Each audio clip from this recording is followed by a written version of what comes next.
Magandang hapon mga kaibigan, Alexander Lexter Jules nagbabalik para sa inyong afternoon update. Anong meron at wala pa ring update si Marydel Maymay Entrata. Gaano ba kabisi ang ating dalaga at hanggang ngayon ay hindi pa rin natin makita sa Instagram, sa TikTok or sa YouTube channel niya. Mga kaibigan, siguro dahil sa hinahabol nila ang deadline ng kanilang tawag dito new single ni Maymay na syempre ipapalabas na soon. Pero may mga kuro-kuro ang ating mga kaibigan sa Instagram. No, not Instagram, but it was from Twitter this morning. Ang sabi, mga sir, Star Poppy H and Rock Santos, ayan, tinag niya yan ha. May album po si Taylor Swift October 21. Siya mismo ang nag-announce last month as a music label. We are expecting na anticipated nyo na to. Sana po hindi masabay ang release ni Maymay na naman like Empowered and Adele's 30. Yan po ang sabi ni Jay is texting vote. Ito kasi ang ipinost ni Taylor Swift 1 month ago. Midnights, the stories of 13 sleepless nights scattered throughout my life will be out October 21. Meet me at midnight. Ayan, pre-order now sa link ni Taylor Swift. Kaya ang sabi nila, merong hinala. Ito na namang ang mga followers ni Maymay Entrata na isasabay na naman ang paglabas ng bagong single ni Maymay sa araw ng paglabas din ni Miss Taylor Swift ng kanyang music label. But then yes, it's for us to know, ilang araw na lang ba yan? I think 2 weeks away. And we'll see kung totoo nga ba ang hinala ng mga Maymay solids ukol dito. But for now, busy po ang mga ka-Mayward natin, mga supporters ni Maymay and Edward sa pagdutdot sa idolpic application. Kaya walang dot pala. Kasi syempre mga guys, they are looking after na sana makakuha ng promotional ad itong si Maymay sa Seoul, Korea, and they wanted Maymay to walk in there with pride. That is why kaliwat kanan po ang pagboto na ginawa ng mga nagmamahal kay Maymay. Sabi ni Bingkay, maraming salamat sa mga nakidot-dot ngayong araw. See you when I see you, mga ka-familia. Ayan, hindi po nagkulang ang mga ka-Maymay solid sa pagpapaalala sa atin na gawin ang pagboto. Kasi po kahit sa Twitter, they are offering their time para i-tutorial ang mga taong gustong magpaturo. I cannot do that guys, kasi kahit ako hindi ako makaboto-boto. Makakuha ako ng pics, maka-like ako ng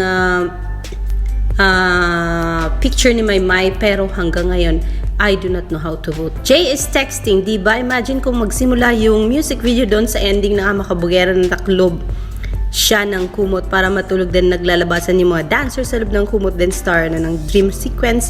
Tapos may cameo si Enrique. They wanted Enrique Hill para sa bagong music video ni Maymay kasi they're still thinking na maisagawa ni Enrique Hill yung promise niya kay Maymay na magkaroon sila ng project together. But for me, if you were to ask me if music video ang gagawin ni Maymay with Enrique Hill, I would rather choose na magkaroon sila ng teleserye together. If sabi nga ni Maymay, kahit sidekick na lang siya or utusan siya sa teleserye, basta't makakasama niya si Enrique Hill, si Ken, ay okay na siya doon at wala na siyang problema pa doon. Pero yes, yun ay base lang naman po sa mga ipinost ng mga solids ni Maymay sa Twitter, mga kaibigan, and they are of course wishing Maymay and Enrique Hill to have a project together, and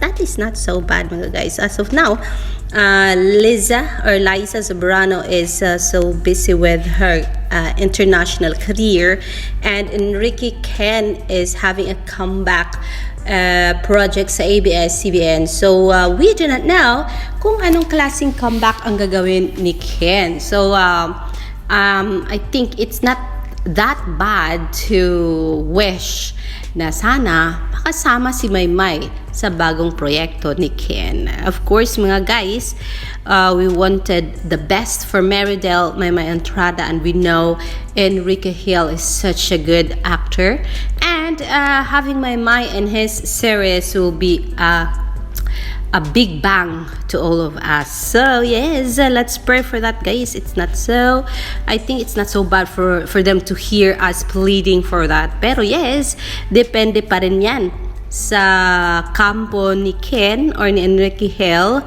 and depende pa rin yan, mga kaibigan, sa management ng Star Cinema Creatives. Ayan po ang ating update for now. Maraming salamat po sa mga nakuha nating updates. Let's go to Idol Pick, mga kaibigan, and let's see ano na nga ba ang nangyayari sa Idol Pick application. As of this moment, hindi na po si Maymay ang nasa trending number 3, and it is Dawn Bell for now. And so yes, mga kaibigan, let's not lose hope, kasi pwede pa rin namang mangyari yon, mga kaibigan.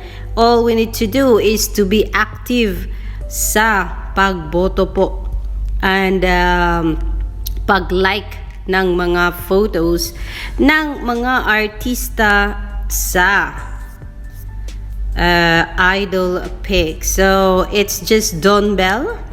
Among kasama niya dito, number 1 pa rin si Stray Kids, and itong mga Korean actors and actresses na hindi natin kilala, mga kaibigan. And so yes, the best artist of September is Dawn Bell. Oh, September pala yun. So na-announce na pala ang best artist sa September ay si Dawn Bell. Ad for KDLX, the best artist of August.